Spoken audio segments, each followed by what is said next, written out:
choose RX or scaled when you enter your scores. I think the only specifics as far as signups go are adaptive, right? And I think those are, I don't have a lot of information for that, but you do sign up for a specific adaptive division, and you have to get approval from, I believe it's Wheelwad now who's running it, and so there's a different process for that.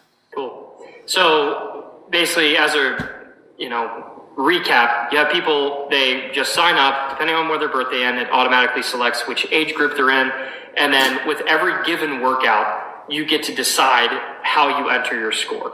So I think a common misconception is people are like, oh yeah, I'm going to scale this year, or I'm a scaled athlete, so I need to register for the scaled division. But that's not really the case. Oftentimes we see some workouts that a lot of people can RX.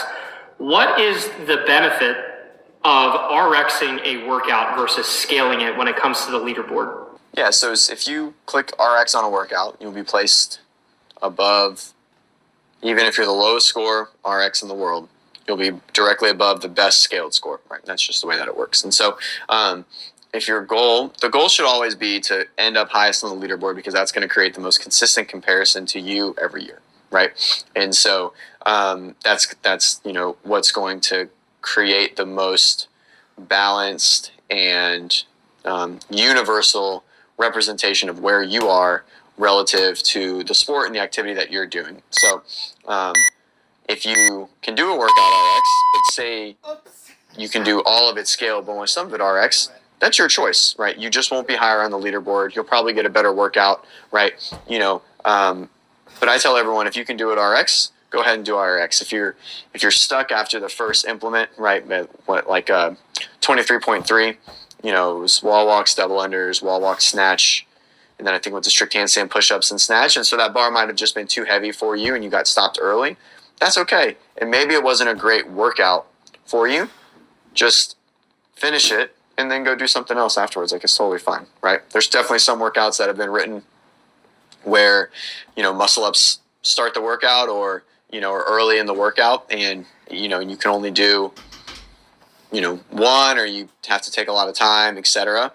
If you're worried about getting a good fitness workout in that day, just go do something else. That's fine. But still if you can do it RX, click the RX button. Definitely.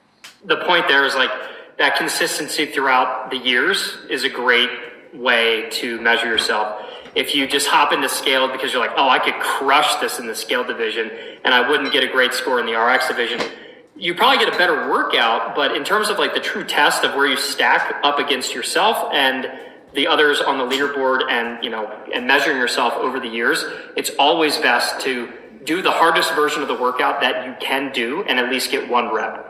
Now, that being said, I do know some people that they tend to scale a lot of workouts and they would rather see themselves against all other scaled athletes.